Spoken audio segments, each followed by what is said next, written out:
Hi friends, मैं हूँ प्रिया और आज का ये वीडियो है दोषों के बारे में। दोष जो है वो बेसिकली पहले तो दो प्रकार के होते हैं, मानसिक दोष और शारीरिक दोष। मानसिक दोष में दो प्रकार के होते हैं, रज और तम। इसमें सत्व को नहीं लिया गया है क्योंकि दोषों की परिभाषा के अनुसार दुष्यंति इति दोषः, यानी कि जो दूषित करता है वही दोष कहलाता है और सत्व दूषित नहीं करता है। सत्व को कहते हैं सत्व प्रकाशकम।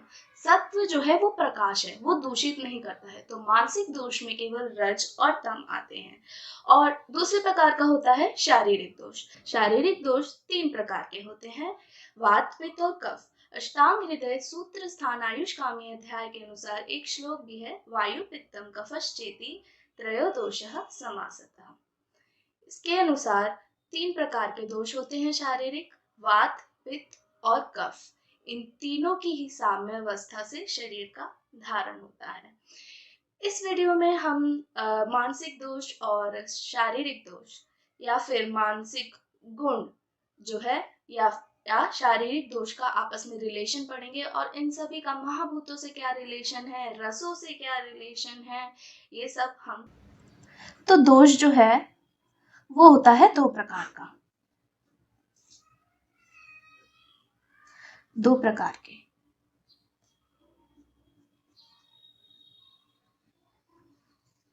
मानसिक और शारीरिक।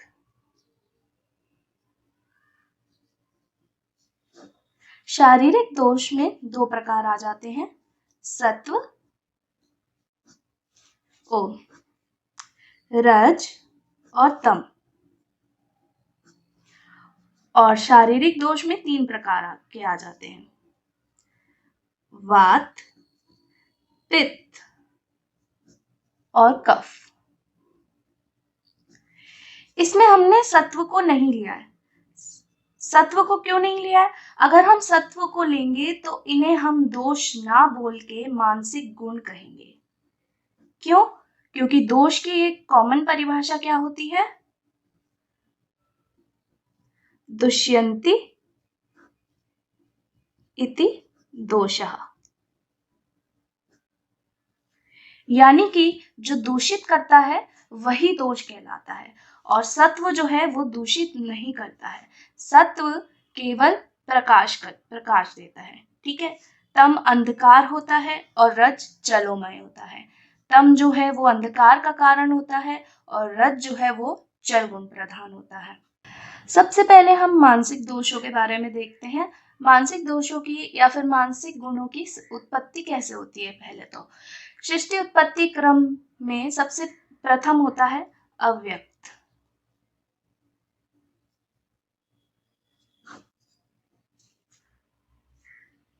अव्यक्त यानी जो कि अपनी प्रेजेंट फॉर्म में नहीं है, मतलब अव्यक्त मीन्स शोन नहीं है, वो है पर लेकिन हमें दिखता नहीं है। तो अव्यक्त से जन्म लेता है महान। महान को बुद्धि भी कहते हैं। और जब किसी में बुद्धि आ जाती है तो बुद्धि के कारण क्या जन्म लेता है, अहंकार। और अहंकार के कारण ही जो पहले सत्व रज तम एक विलयमान थे वो पृथक पृथक हो जाते हैं, सत्व रज और तम। फिर ये अपने अपने अलग अलग तरीकों से मिलके बाकी में सृष्टि उत्पत्ति क्रम के आगे का कोर्स फॉलो करते हैं। तो यहाँ तक जो है ये सत्व रजतम की उत्पत्ति के बारे में है कि सत्व रजतम आते कहाँ से हैं। अव्यक्त से महान, महान से अहंकार और महान अहंकार से सत्व रजतम अलग अलग हो जाते हैं। अब हम देखते हैं पंच महाभूतों का सत्व रजतम से क्या रिलेशन है। आकाश, वायु, अग्नि, जल, पृथ्वी।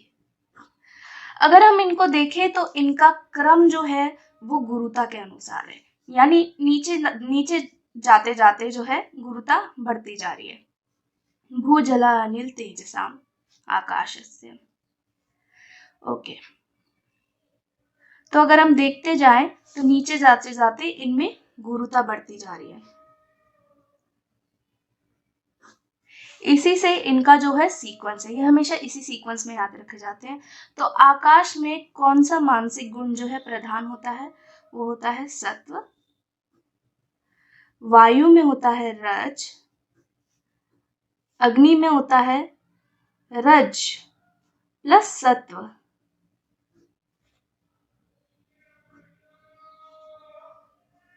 जल में होता है सत्व प्लस तम, और पृथ्वी में होता है तम। ये है पंच महाभूत और उनसे उनके मानसिक गुणों का रिलेशन। अब हम इनके इंडिविजुअल फॉर्म्स की बात करें, अगर हम सत्व को लेते हैं तो सत्व के बारे में कहा जाता है कि ये निर्गुण होता है, मतलब इसमें कोई गुण नहीं होता है। ये केवल एक तरीके से इसको ज्योति से रिलेट कर सकते हैं, मतलब ये सही गलत में नहीं पहचानता है, बस जो है वो है, एक तरीके से इसे वैसे ले सकते हैं। रज जो होता है जिसे राजसिक गुण भी कहते हैं, जैसे इसका नाम है, मतलब ये चलायमान होता है, मतलब ये चल गुण जो है रज में प्रधान होता है। मतलब जो लोग ज्यादा एकदम सोचते रहते हैं या फिर जिनका दिमाग एकदम ज्यादा चलता रहता है या टेंशन जिन्हें क्रिएट होती है, वो रजगुण के कारण ही क्रिएट होती है।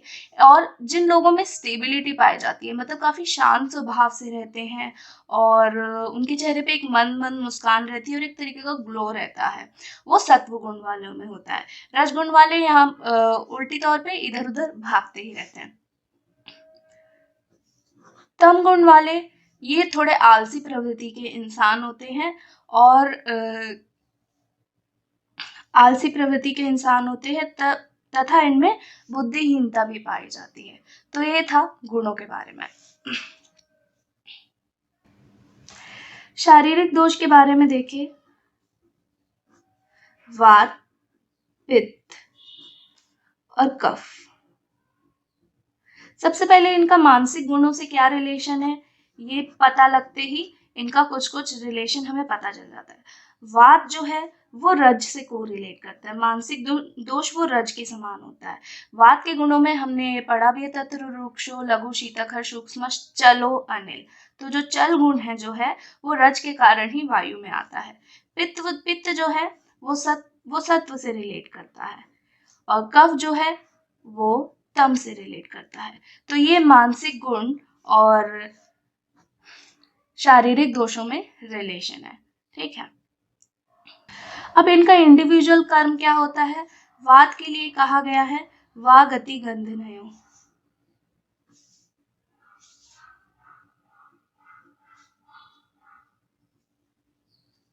यानी कि जो गति कराता है वही वात कहलाता है। शरीर में जितनी भी गतियां होती है, चाहे वो ब्लड की हो, हॉर्मोन्स की हो, या कोई भी चीज इधर से उधर ले जाई जाती है, केमिकल मैसेंजर्स हो या कुछ भी हो, या वायु की हो या फिर अन्न की हो, यानी जो फूड जाता है, फूड का एब्जॉर्प्शन, एसिमिलेशन, यूरिन प्रोडक्शन, या फिर दिमाग में भी चलने वाले थॉट्स या न्यूरॉन इम्पल्सेस, वो सब जो है वात के कारण होते हैं। जितनी भी न्यूरोलॉजिकल कंडीशंस या इम्पल्सेस होती हैं बॉडी में, वो सब जो है वो वात ही कराता है।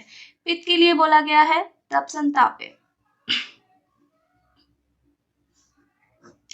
यानी संताप का कारण, ऊष्मा का कारण वो पित्त है। अब ऊष्मा किससे क्रिएट होती है? मेटाबॉलिज्म में। तो यानी कि शरीर में जितना भी मेटाबॉलिज्म और ट्रांसफॉर्मेशन होता है, जैसे कि digestion, absorption, digestion, assimilation, catabolism, anabolism और ट्रांसफॉर्म, एक सब्सटेंस से दूसरे सब्सटेंस में ट्रांसफॉर्म होना, किसी चीज का टूटना या बनना, वो सब जो है पित्त के कारण होता है। पित्त जो है वो एनर्जी प्रोवाइड कराता है वो सारे कामों को कराने के लिए। यहीं पे हम कफ देखें तो श्लेष आलिंगने, ये कफ के बारे में कहा गया है। ये सब इनकी निरुक्ति भी कहलाती है। श्लेष आलिंगने जो है कफ के बारे में कहा जाता है, आलिंगने यानी कि जो आलिंगन करता है।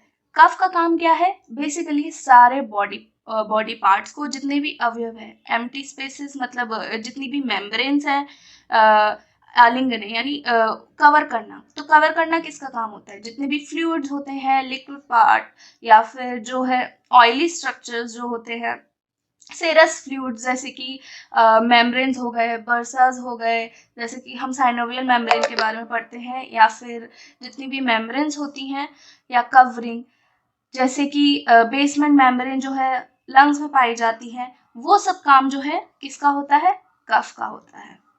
कफ जो है एक तरीके से प्रोटेक्ट करके रखता है। जो स्किन पे भी जो लेयरिंग होती है वो भी हमें कफ के थ्रू ही मिलती है। हमारे गट में जो पूरी लेयरिंग है, म्यूकस की हो चाहे किसी भी और चीज़ की हो, वो सारी लेयरिंग जो है कफ का काम है। इनके डिफरेंट इंडिविजुअल कर्म भी हैं तीनों दोषों के।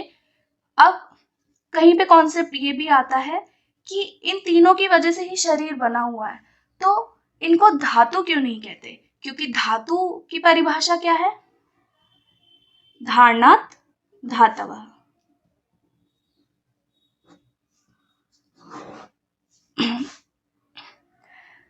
धारणात् धातवः, धातु को ये कहा जाता है धारणात् धातवः। तो ये भी तो धारण करते हैं, तो इन्हें धातु क्यों नहीं कहते?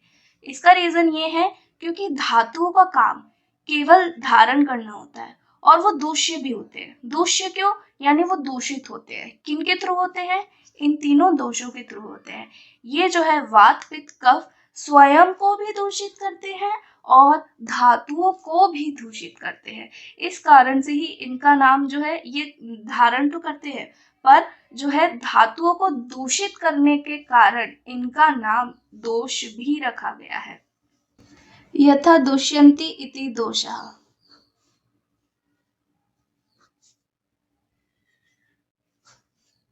जो दूषित करते हैं उन्हें ही दोष कहते हैं। अब जो है दोषों का वो पंच महाभूतों से क्या रिलेशन है, एक बार ये देखते हैं जल्दी से। वात जो है वो आकाश और वायु महाभूत प्रधान होता है। यहीं पे पित्त जो है वो अग्नि महाभूत प्रधान होता है और कफ जो है वो जल और पृथ्वी महाभूत प्रधान होता है। इसको हम बेसिकली कॉन्सेप्ट और लॉजिक से भी समझ सकते हैं। वात यानी जल गुण होता है और वो लाइटेस्ट होता है सबसे, तो आकाश और वायु, ठीक है। और आकाश मतलब क्या होता है? कोई भी रिक्त स्थान। शरीर में ये कहा जाता है कि जहाँ पे कुछ नहीं होता है वहां पे वात आ जाता है, इसलिए आकाश और वायु महाभूत प्रधान जो है वात होता है।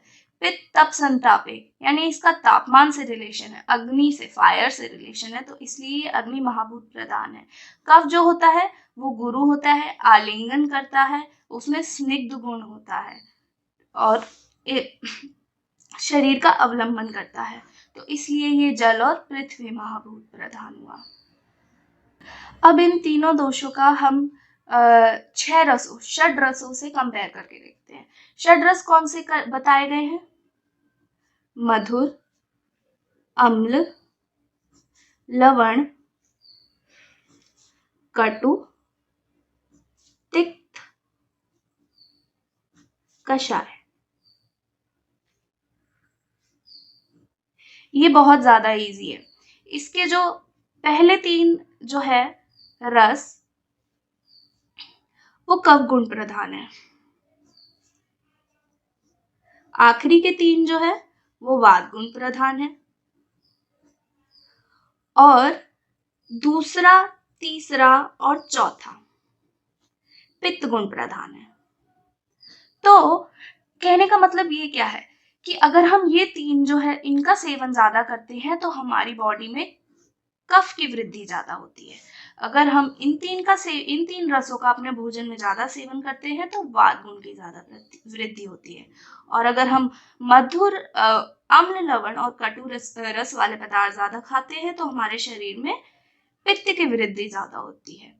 अब जो है कफ अगर हमारे शरीर में बढ़ गया है तो उसको घटाने के लिए हम जो है कटु तिक्त कषाय रस का भोजन करेंगे। और जैसे अगर हमारे शरीर में कफ को घटाने के लिए और वात को घटाने के लिए, जैसे अगर वात बहुत ज्यादा बढ़ गया है, गैसेस की प्रॉब्लम हो गई है, तो उन सब चीजों को हम घटाने के लिए मधुर, अम्ल, लवण का, प्रधानतः मधुर का सेवन ज्यादा करेंगे। इसी प्रकार पित्त बढ़ाने के लिए हम अम्ल, लवण और कटु का ज्यादा सेवन करेंगे, और पित्त घटाने के लिए विपरीत मधुर, तिक्त और कषाय रसों का ज्यादा सेवन करेंगे।